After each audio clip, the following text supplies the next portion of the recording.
유명하고 우리가 잘 알고 있는 비유가 되겠습니다. 열처녀 비유인데요. 천국과 관련된 말씀이다. 그렇게 보시면 되겠습니다. 열처녀가 있다는 겁니다. 혼인잔치를 준비하는 열처녀입니다. 그런데 지혜로운 5사람이 있고 또 슬기로운 5사람이 있고 그 다음에 이제 미련한 5사람의 처녀가 있습니다. 신랑이 오긴 오는데 언제 올지 모르는 거예요. 그야말로 이제나 저제나입니다. 근데 분명히 오시긴 오세요. 지혜로운 슬기로운 5명의 처녀는 등을 준비함과 더불어 이제 기름도 준비했다는 겁니다. 언제 오실지 모르니까 충분히 기다릴 수 있을 정도로 기름도 준비합니다. 그런데 한편에서는 어리석은 미련한 처녀들은 기름을 준비하지 않은 건 아닙니다.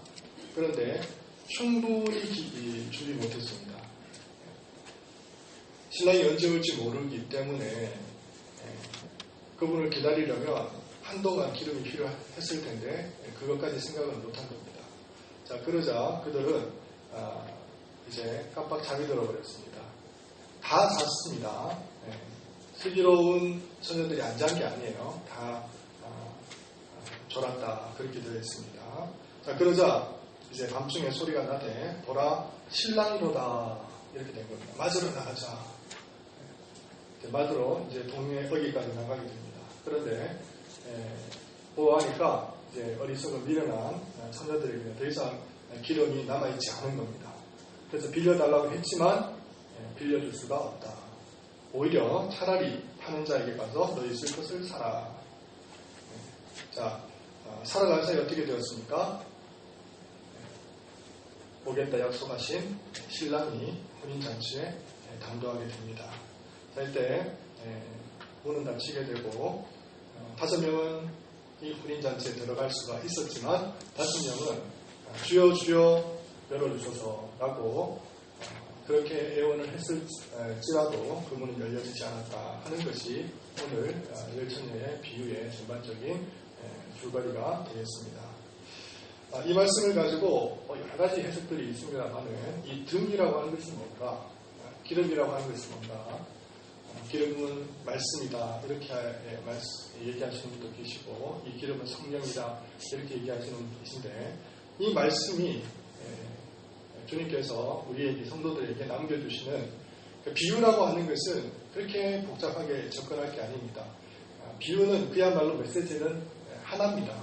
하나를 얘기하시기 위해서 비유를 드시는 거거든요. 자, 그래서 오늘 본문 말씀을 보더라도 다른 데 우리가 초점을 맞출 것이 아니라 무엇을 말씀하시려고 하는가 주님께서 그것은 다름 아니라 무엇입니까? 마지막 구절이죠. 깨어있으랍니다. 깨어있으라. 그날과 그때를 알지 못하느냐. 깨어있으라. 깨어있으라에 우리는 초점을 맞춰야 됩니다. 깨어있으라가 뭔가? 깨어있으라. 정신을 바짝 차리는 것이 깨어있는 건가? 우리 이제 여기에 이제 우리가 관심을 가지고 주님께서 하신 말씀에 대해서 우리가 주의를 기울여야 되겠죠. 자, 오늘 25장 열처녀의 비유는 천국과 관련해서 그리고 마지막 날 주님 오시는 그때와 관련해서 지금 주님께서 24장, 23절 24장에서 지금 계속해서 이제 말씀을 펼쳐 가시던 중에 이 비유를 하신 건데요. 자, 우리 24장을 한번 보겠습니다. 24장 36절 보시겠습니다.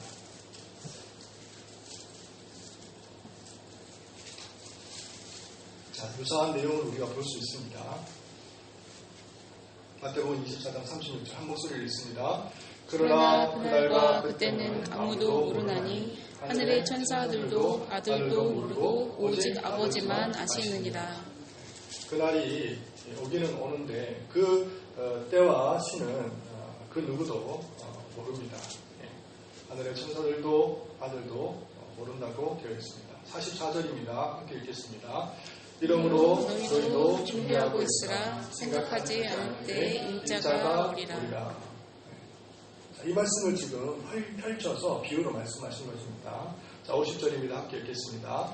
생각하지 않는 날, 알지 못하는 시각에 그 종의 주인이 이르러. 주인이 이른다는 것입니다.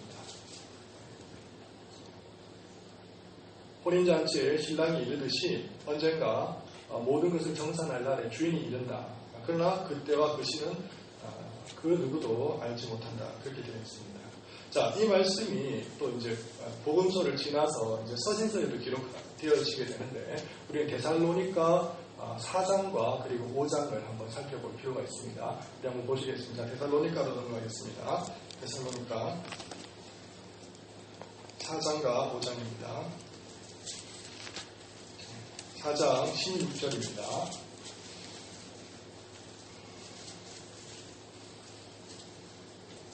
데살로니가 전서 4장 16절 되겠습니다. 신약성경 332면입니다. 신약성경 332면 데살로니가 전서 4장 16절입니다. 함께 읽겠습니다. 주께서 호령과 천사장의 소리와 하나님의 나팔 소리로 친히 하늘로부터 강림하시니. 자, 5장 1절입니다. 형제들아, 때가 시기에 가나요는 너희에게 쓸 것이 없음은 주의 날이 밤에 도둑같이 이룰 줄을 너희 자신이 자세히 알기 때문이다. 그러니까 주님께서 오시는데요. 주님께서 오시는데 지금 비유의 말씀이 이제 풀어졌습니다. 많이 지금 이제 드러나게 되는데, 그 비유는 다른 것이 아니라 주님께서 오신다. 주님께서 오시는 마지막 때에 오신다는 겁니다. 주의 호령과 천사장의 소리와 나팔 소리로 주님께서 오시는데 도둑같이, 밤에 도둑같이 임하게 되리라. 그래서 주님께서 비유하신 말씀이 서신서에 와서 좀 많이 이렇게 활짝 열려졌죠. 많이 열려졌습니다. 자, 이 말씀이 여기에만 기록되어 있는 게 아니라, 자, 우리가 요한계시록으로 갑니다. 요한계시록 16장으로 가겠습니다. 요한계시록 16장.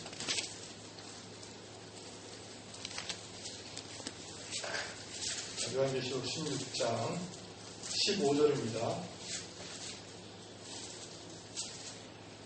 요한계시록 16장 15절 함께 읽겠습니다.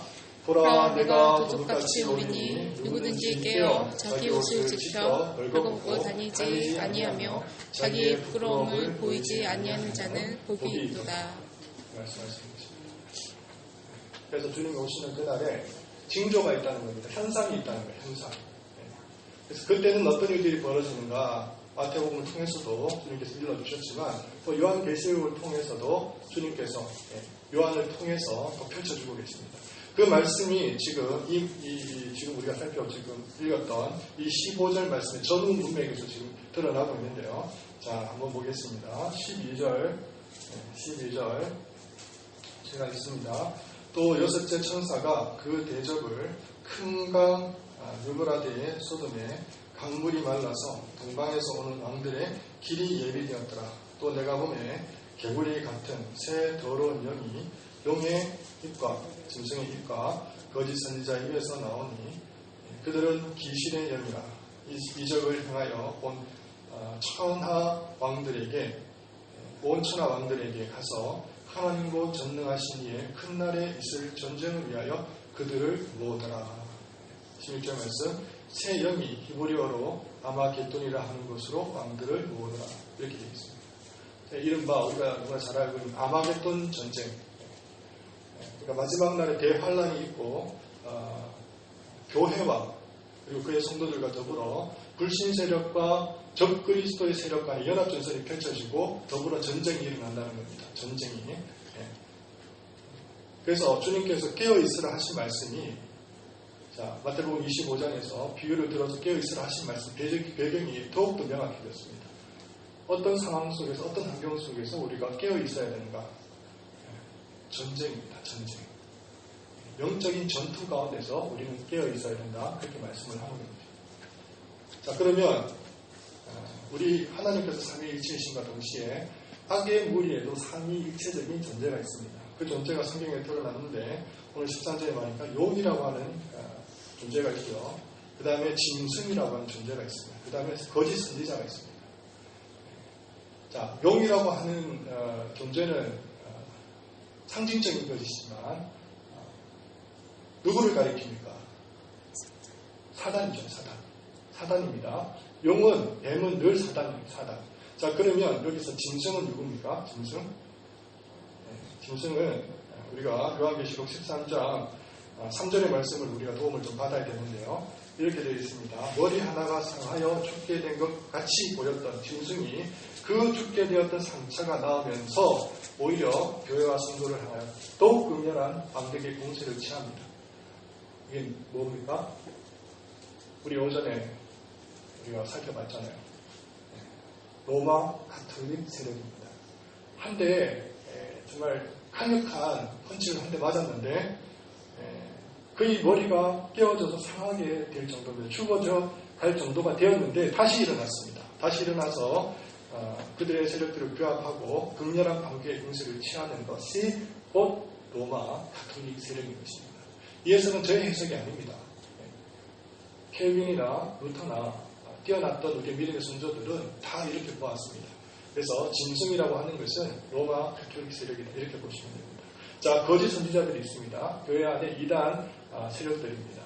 하나님의 말씀을 자기 입맛대로 정말 아주 아전인수격으로 자기가 해석하고 싶은 대로 해석해서 사람들을 기만하고 속이는 적자들이죠. 거짓 선지자들입니다. 자, 그런데 이들의 입에서 거짓 영들이 드러나게 됩니다. 그래서 이 거짓 영들은 그야말로 이들과 별반 다르지 않은 성격들의 사상이나 정신이나 인연들을 얘기를 하는데 그런 어떤 가르침들이 이들의 입술 속에서 술술술 기어 나온다는 겁니다. 그래서 어떤 일들이 벌어집니까? 이적들이 일어납니다. 이적들, 기적들. 엄청난 일들이 일어나죠. 오늘 오전에도 말씀을 보셨지만 이적과 기사와 표적이 일어나고 불의의 속임이 드러나더라. 불의의 속임. 자, 그래서 어떤 일들이 벌어집니까? 온 천하 왕들에게 가서 하나님과 전능하신 이의 큰 날이 일어날 전쟁을 위하여 그들을 모으는 겁니다. 그들을 모으는 겁니다. 제가 오전에 말씀을 드렸습니다. 이런 현상을 어떤 현상이다? 종교 통합 현상이다. 다 모으는 겁니다. 정치 세력들도 모으고 그리고 종교들도 모읍니다. 지금 그런 일들이 지금 계속해서 벌어지고 있습니다. 계속해서 벌어지고 있습니다. 그래서 지금 모으는 겁니다. 그래서 아마겟돈 전쟁을 대비하는 겁니다. 자, 그런데 그 날을 이들은 싸워서 이길이라고 생각하고 규합을 했는데 하나님께서는 어떤 날이라고 규정을 하시냐면 곧 전능하신 이의 큰 날이라. 오히려 도리어 그 날을 통해서 심판을 펼쳐 가실 하나님의 권능의 날이 될 것이라고 성경은 선언해 주고 있는 것입니다. 자, 그러면 더 선명하게 밝혀졌습니다. 깨어있다는 것이 무엇인가? 깨어있다는 것이 무엇인가? 다름이 아니라 믿음의 선조들을 따라서 기꺼이 영적 전투에 임하는 것입니다. 전신갑주를 입고 믿음의 방패와 의의 흉배와 구원의 투구와 복음의 신발을 신고 끊임없이 이 싸움 가운데 우리가 비록 후퇴하지 아니하고 전진하면서 나아가는 것입니다. 왜요? 우리 대장 되신 예수 그리스도가 우리를 진두지휘하시고 앞에서 우리를 이끌어 가시기 때문입니다.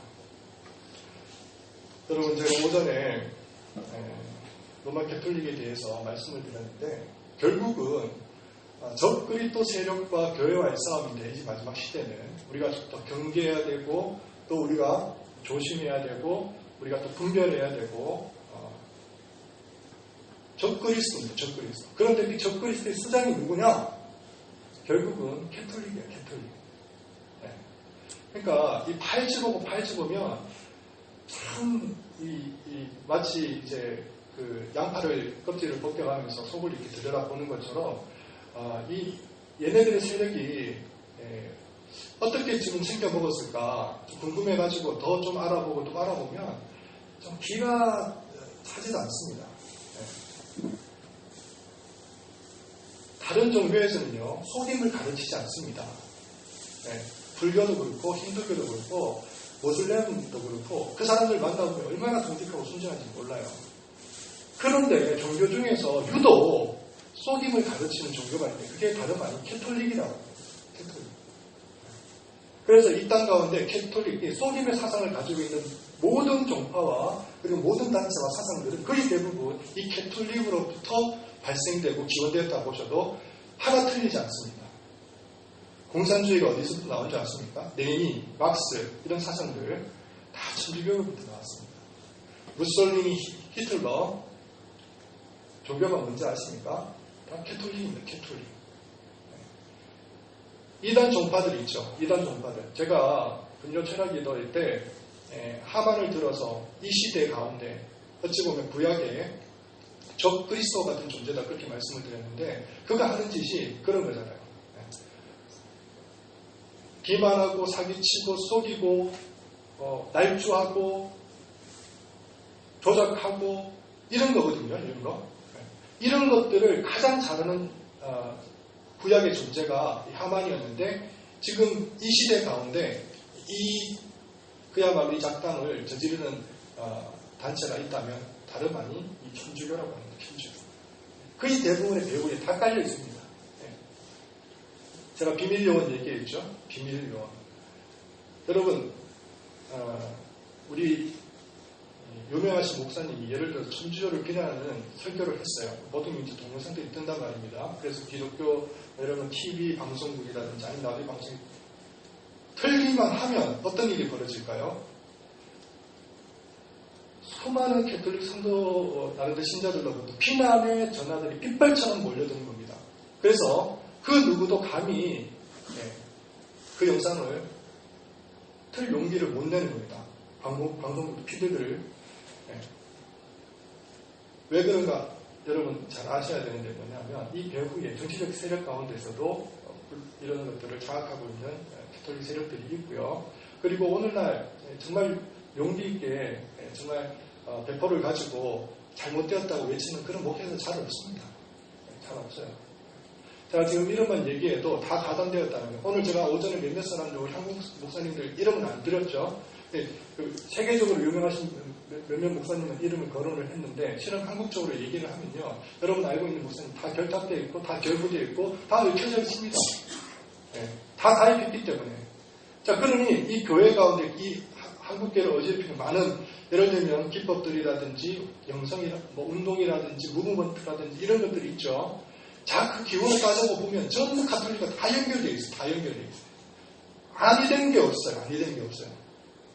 저는 그거 공부했습니다. 들어가 보면요. 다 연결되어 있어요. 다 연결되어 있어요.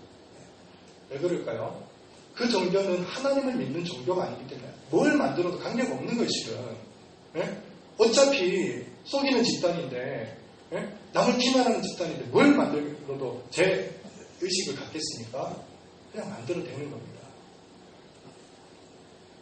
사랑하는 성도 여러분, 오늘 이 말씀을 여러분들이 귀담아 들어주시기를 바랍니다. 제가 오전과 더불어서 오후에 어찌 보면 같은 주제로 여러분과 함께 만나 뵙게 되고 나누게 되어지는데 잊지 마시라고 두 번의 말씀을 각인시켜서 정말 이 로마 천주교는 모든 제약 중에 정말 어떻게 원흉이고 숙주고 더 이상 우리가 함께할 수 없는 존재라고 분명히 인식하시고 겉으로는 정말 양의 탈을 쓰지 않았습니까? 너무 인자한 것처럼 보입니다. 하얀 사제복을 입고 금호를 들고 다니면서 왕관을 쓰고 그 속에는 사악한 이리가 움틀거리고 있다는 것을 분명히 여러분 깊이 각인을 하시고 주님 말씀 이 싸움입니다. 이 싸움. 자, 오늘 우리가 준비 찬양을 드렸던 것처럼 믿음의 큰 싸움은 이미 시작되었습니다. 용서를 부릅니다. 일어나 전쟁 마당에 나서기를 원하는 용사들을 부르는 것입니다. 그야말로 인정부터입니다. 인정태세. 우리는 전투하러 군사로 부른 것이지 그저 이웃 아줌마, 이웃 아저씨한테 좋은 인상을 풍기면서 선한 사람으로 인식되라고 우리를 부른 게 아닙니다. 우리는 쓴소리도 해야 되고 예수님께서 그렇게 친절하셨습니까? 존 베가더 목사님이 쓴 책이 있습니다. 불친절한 예수. 예수님은 그렇게 하지 않으셨습니다. 진리를 사랑하는 것이 진짜 사랑인지, 하나님을 사랑하는 것이 사랑인지, 좋은 게 좋은 것처럼 이게 절대 성경이 얘기하는 사랑이 아니라는 겁니다. 진리 앞에서 우리가 진짜 목숨까지 드려야 될 그 지경까지 이른다 할지라도 기꺼이 우리가 주님 앞에 증거 드릴 수 있는 그런 영적 전투에 우리가 모두가 부름을 받았다고 하는 것입니다. 자, 슬기로운 5 처녀가 누군가 그냥 처녀라고 해서 단장하고 정말 기름 준비해가지고 혼인잔치 기다리면 신랑 올 때 기다리는 이걸 얘기하는 게 아니고요. 그 그림일 뿐이고 비유일 뿐입니다. 그 여인이 전투복을 입었다고 생각하십시오. 그것이 맞는 겁니다. 그리스도 앞에서 우리는 군사로 부름을 받았지 우리는 단지 아낙네로 부름을 받은 것이 아닙니다. 여러분 이것을 기억하시고 이 영적 전투에 임하실 수 있는 저와 여러분 되시기를 바랍니다. 기도하겠습니다. 사랑과 은혜가 풍성하신 하나님 아버지, 주님께서 우리를 군사로 불러주셨다. 이 거룩한 전쟁 가운데 후퇴하지 않게 하시고 뒤로 물러서는 어리석은 죄악을 범하지 않게 하시고 불을 받은 우리의 만왕여와 또 만주의 주 되신 우리의 대장 되신 예수 그리스도를 의지하여서 이 걸음을 하나님 용기 있게 획대하여 나아갈 수 있는 사랑하는 모든 성도님 되실 수 있도록 은혜와 자비를 베풀어 주시옵소서. 감사를 드리며 우리 주 예수 그리스도의 이름으로 기도를 드립니다. 아멘.